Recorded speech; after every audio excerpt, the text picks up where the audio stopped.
Merasa ketagihan setelah melakukan pembunuhan pertamanya, supir taksi asal Hiroshima ini memutuskan untuk melakukannya lagi demi bisa merasakan kenikmatan dalam mengendalikan nyawa orang lain.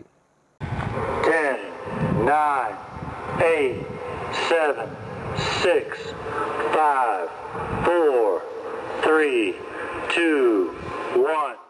Pada tanggal 18 April tahun 1996, seorang supir taksi bernama Hiroaki Hidaka mencekik seorang gadis yang sedang mencari bantuan dan mengambil uangnya.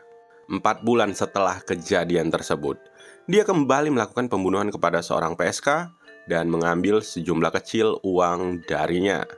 Hiroaki secara bertahap menjadi semakin nyaman dengan membunuh, dan hanya dalam waktu 5 bulan, dia telah membunuh total 4 PSK. Hiroaki semakin yakin bahwa membunuh PSK tidak akan membuatnya tertangkap.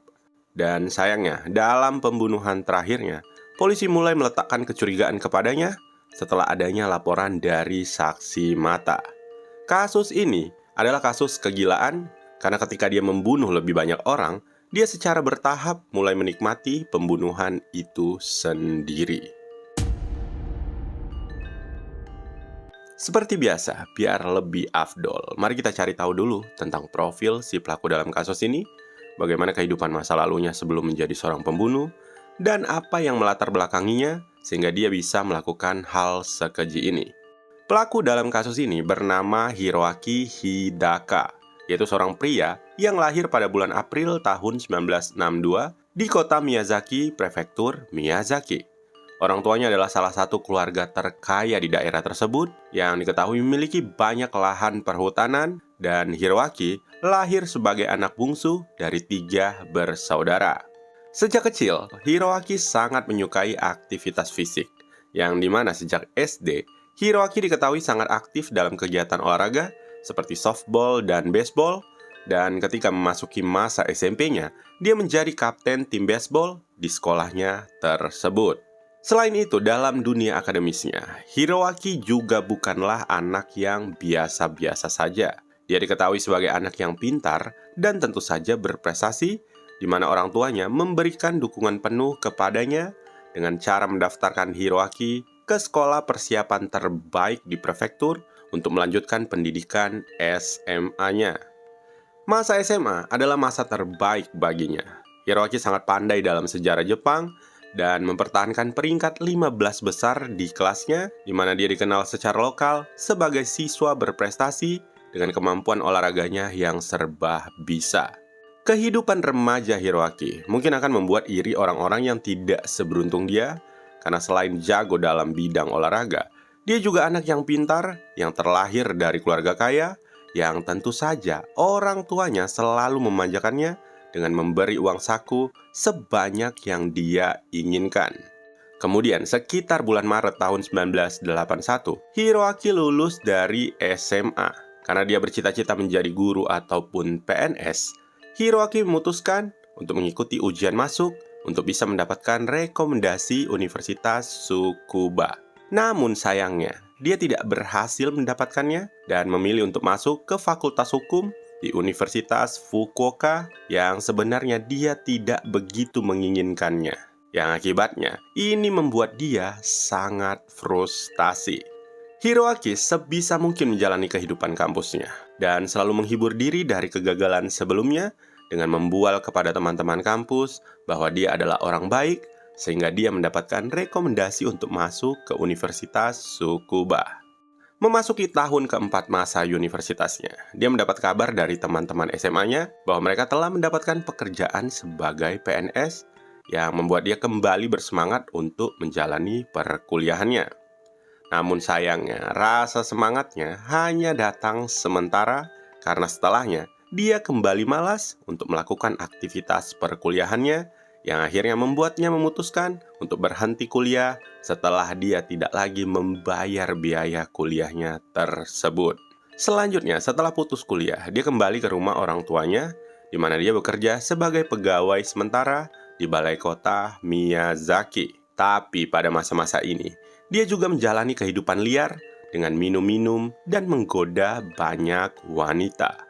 Perilakunya yang selalu mengemudi dalam keadaan mabuk juga harus membuatnya beberapa kali berurusan dengan pihak berwajib. Tidak hanya itu, kehidupan liarnya juga membuat Hiroaki mulai melakukan tindakan kriminal seperti merampok uang orang-orang yang akan dia gunakan untuk bersenang-senang. Yang akibatnya sekitar bulan Juni tahun 1986, Hiroaki kembali ditangkap polisi dan dijatuhi hukuman penjara selama 2 tahun karena perampokan.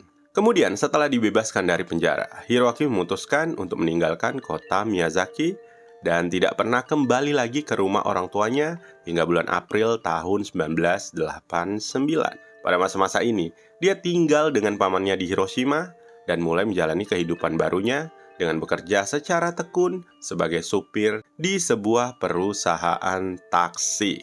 Namun sayangnya, kerumitannya semakin bertambah karena dia memberikan tumpangan kepada para elit perusahaan besar setiap hari yang mempengaruhinya untuk kembali menjalani kehidupan liar seperti minum-minum dan bermain-main dengan banyak wanita. Tentu saja gaji yang dia dapatkan sebagai supir taksi tidak akan pernah cukup untuk membiayai kehidupan liarnya, sehingga dia mulai meminjam uang dari kredit konsumen yang akhirnya membuatnya menimbun banyak hutang.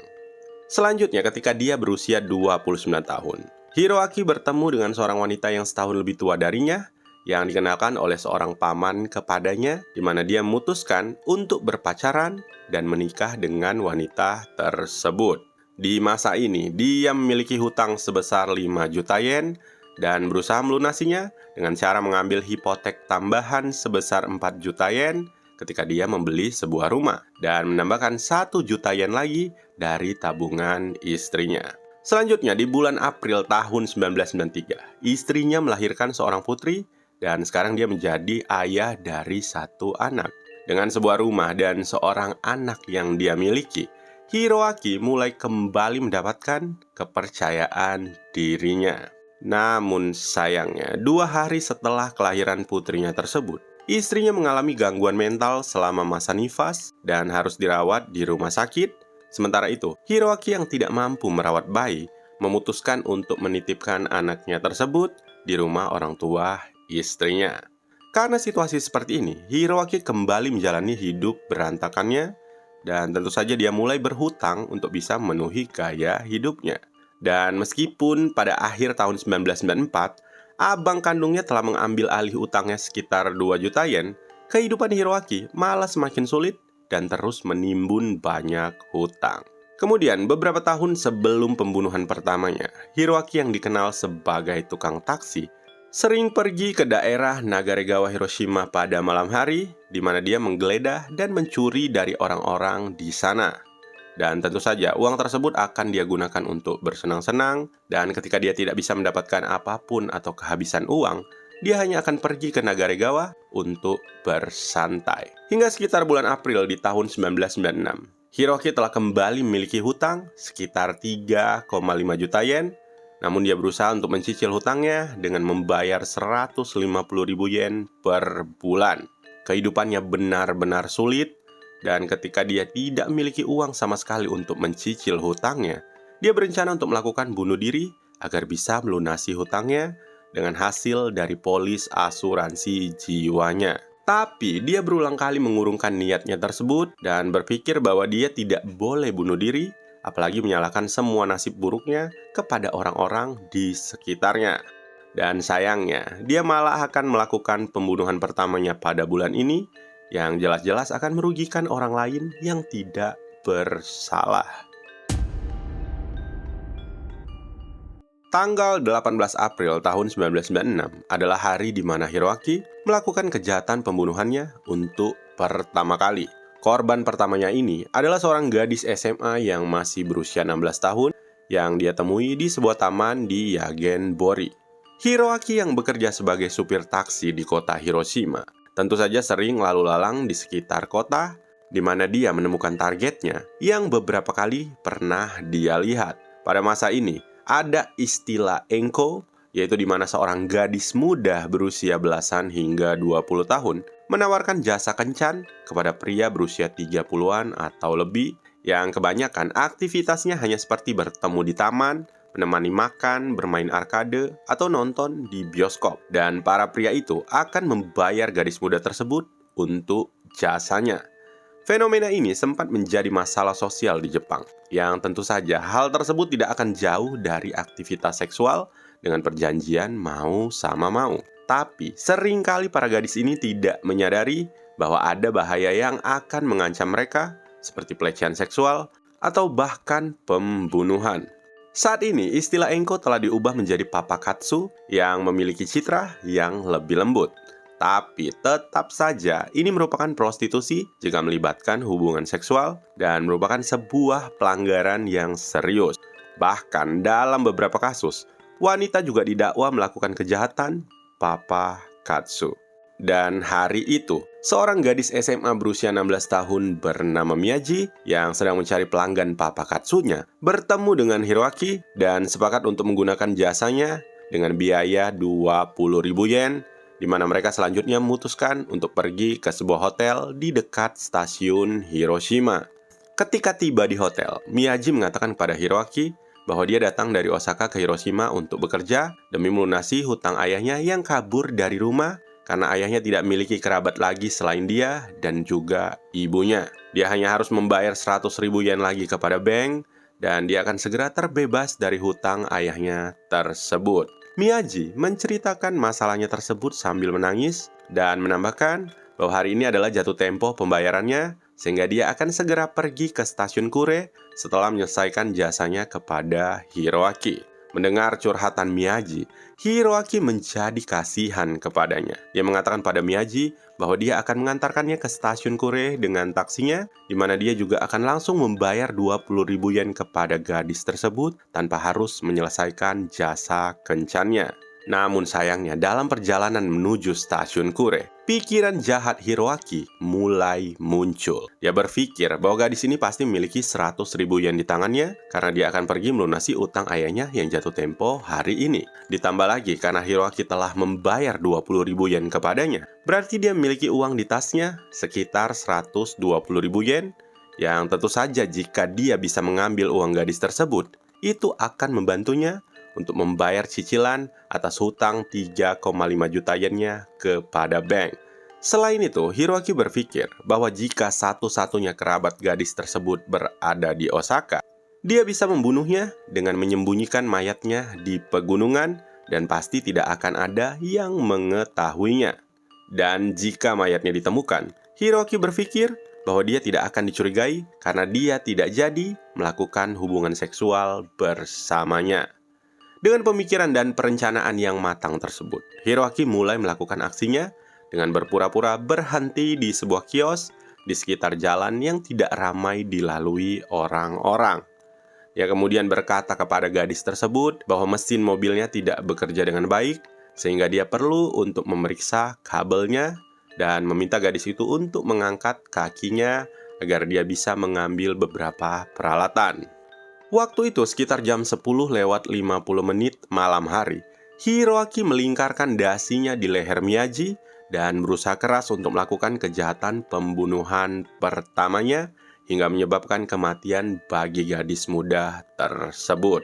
Setelah Miyaji tewas, dia selanjutnya menggeledah barang-barang gadis itu dan menyadari bahwa dia hanya memiliki uang sebesar 50.000 yen, yang padahal seharusnya dia memiliki uang sebesar 120.000 yen. Dan tentu saja ini membuat Hiroaki sangat marah karena merasa dibohongi. Kemudian setelah mengambil 50.000 yen dari tas Miyaji, dia mulai melucuti seluruh pakaian gadis tersebut dan membuang mayatnya ke dalam selokan irigasi di distrik Asaminami yang diketahui berjarak sekitar 25 km dari lokasi kejadian. Sebulan kemudian, yaitu pada tanggal 6 Mei sekitar jam 4:30 sore, seorang warga sekitar yang sedang memetik sayuran liar menemukan mayatnya yang sudah mulai membusuk dan dengan cepat melaporkannya kepada pihak berwajib.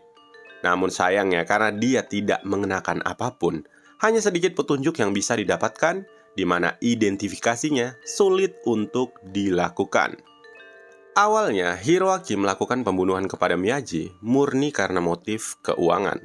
Tapi ketika dia melakukan pembunuhan tersebut, Hiroaki merasakan sensasi yang belum pernah dia rasakan sebelumnya, yaitu kenikmatan untuk mengendalikan hidup orang lain. Yang akibatnya, ini membuat Hiroaki ingin kembali melakukan pembunuhan.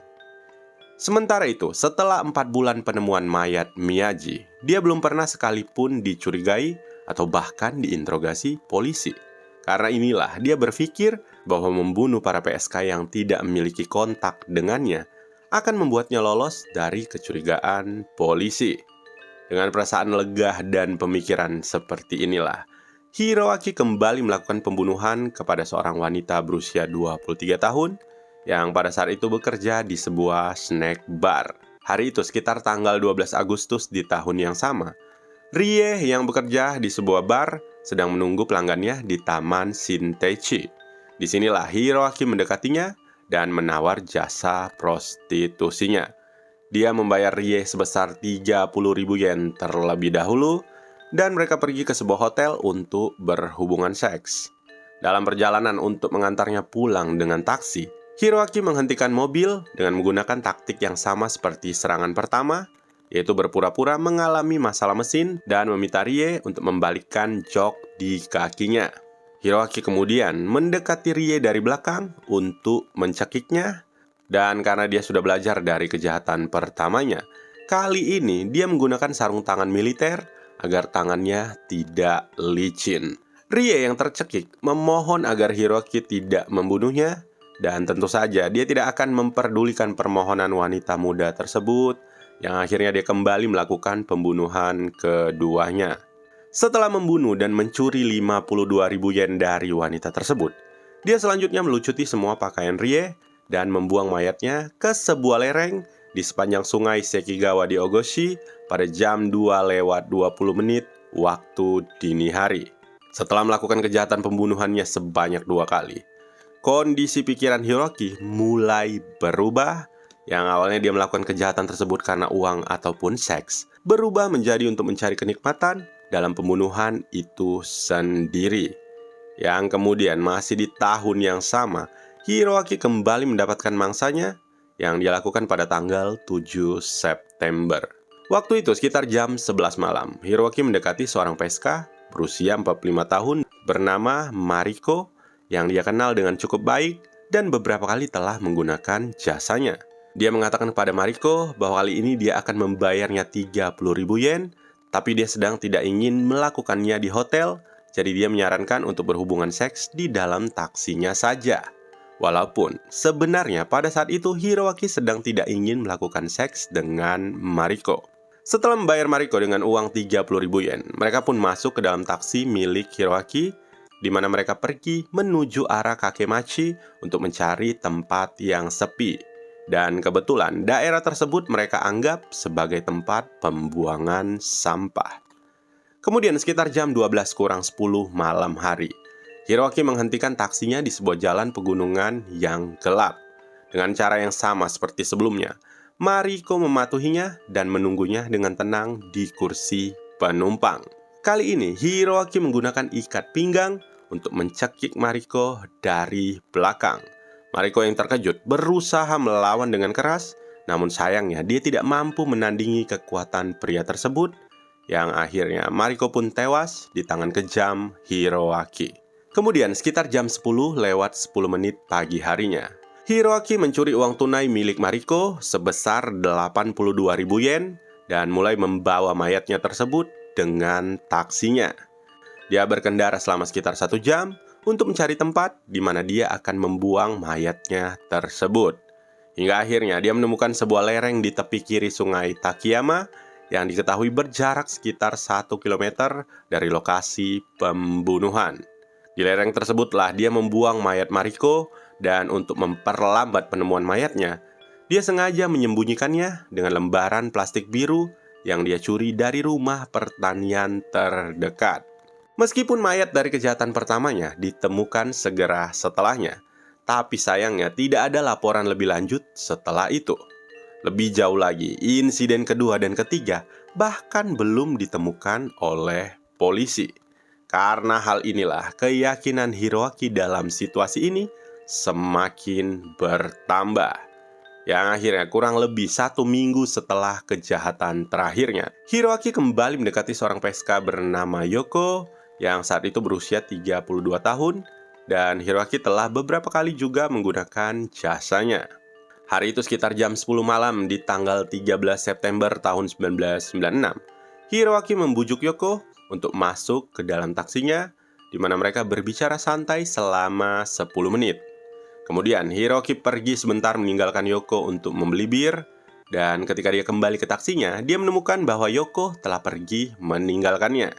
Dia pun mencari Yoko dan berhasil menemukan keberadaannya di depan sebuah hotel cinta, di mana dia menawarkannya 40.000 yen untuk memakai jasanya tersebut.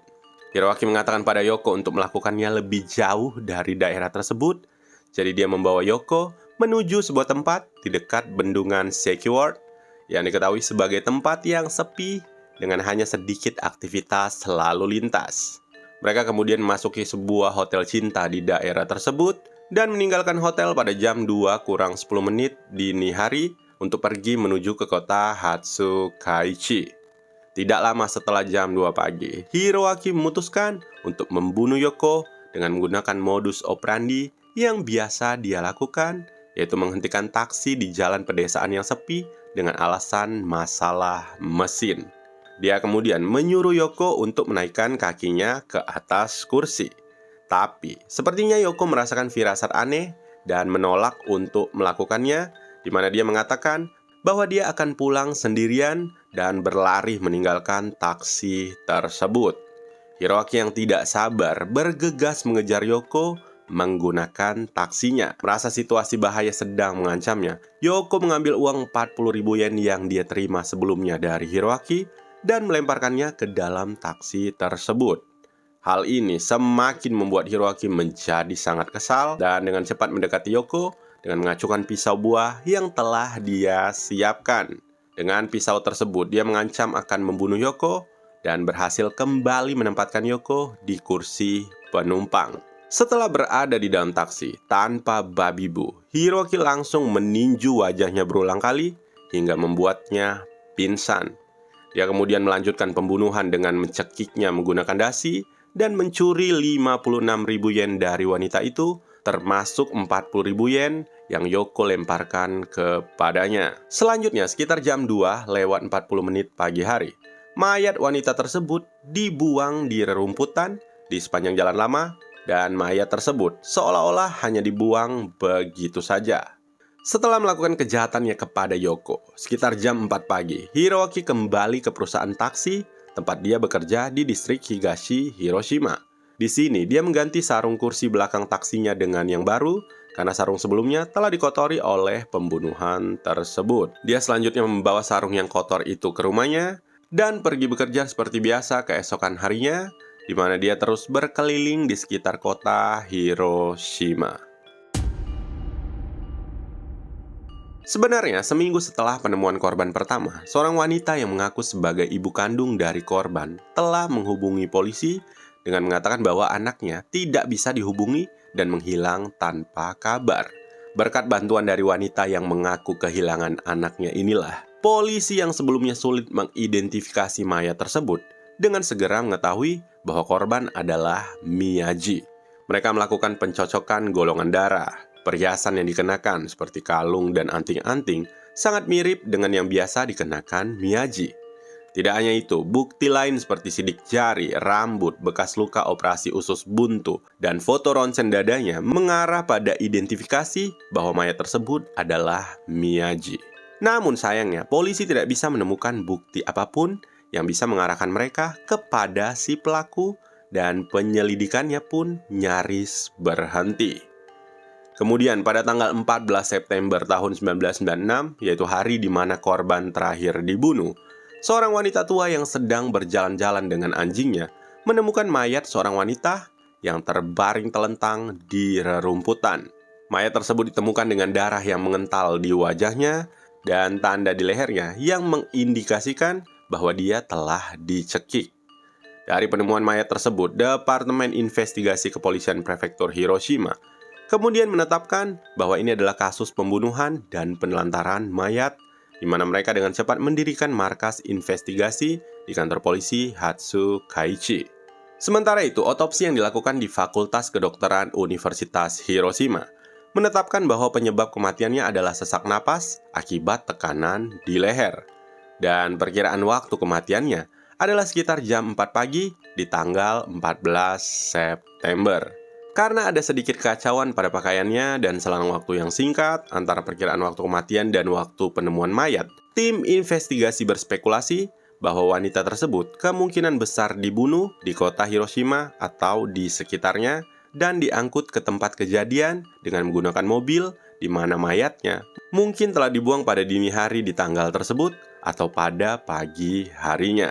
Selain itu, para penyelidik juga berusaha keras untuk mewawancarai orang-orang yang berada di sekitar tempat kejadian, di mana mereka mengasumsikan bahwa si pelaku adalah orang yang akrab dengan geografi setempat dan mungkin telah membunuhnya di tempat mayat tersebut ditemukan.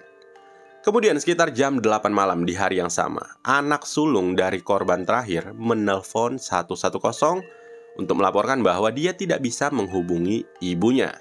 Dan dari sinilah polisi dengan cepat melakukan pencocokan sidik jari dengan bantuan identifikasi dari keluarga korban yang akhirnya segera mengetahui bahwa korban adalah Yoko. Segera setelah identitas Yoko dikonfirmasi, penyelidikan mengungkapkan bahwa para saksi telah melihat korban dan Hiroaki di sekitar tempat mayatnya ditemukan, di mana keduanya diketahui telah check-in di sebuah hotel di Seki Ward dan pergi meninggalkan hotel menggunakan taksi. Dari kesaksian tersebutlah, polisi bisa membuat poin-poin yang mengarahkan kecurigaan mereka terhadap Hiroaki, seperti korban bersama Hiroaki saat sebelum dia menghilang, rumah Hiroaki berjarak 5 km dalam garis lurus dari lokasi penemuan mayat, Hiroaki sangat mengenal daerah tersebut, dan keberadaannya tidak diketahui setelah insiden tersebut ditemukan. Berdasarkan poin-poin di atas, kepolisian pun memutuskan bahwa Hiroaki bertanggung jawab atas pembunuhan Yoko, di mana mereka mengeluarkan surat perintah penangkapan pada tanggal 18 September tahun 1996 dengan tuduhan pembunuhan dan juga penelantaran mayat. Sementara itu, Hiroaki masih bekerja hingga tanggal 15 September. Tapi karena dia merasa adanya penyelidikan yang akan datang, tanggal 16 September, dia memutuskan untuk melarikan diri ke daerah Kyushu, di mana perusahaan taksi tempat dia bekerja memecatnya keesokan harinya. Selama berhari-hari, dia terus berpindah-pindah dari satu daerah ke daerah lain di Kyushu, dan kemudian mencoba untuk kembali ke rumahnya pada tanggal 20 September. Namun, karena dia tahu polisi sedang mengintainya, Hiroaki memutuskan untuk melarikan diri ke Kyushu menggunakan mobil curian. Sekitar jam setengah 5 pagi, Hiroaki yang sedang melakukan perjalanan di Hofu Yamaguchi terjebak dengan pos pemeriksaan lalu lintas, di mana dia mencoba untuk menerobos pemeriksaan tersebut, yang membuat polisi mengejarnya dan berakhir dengan penahanan setelah polisi mengetahui bahwa mobil tersebut adalah mobil curian.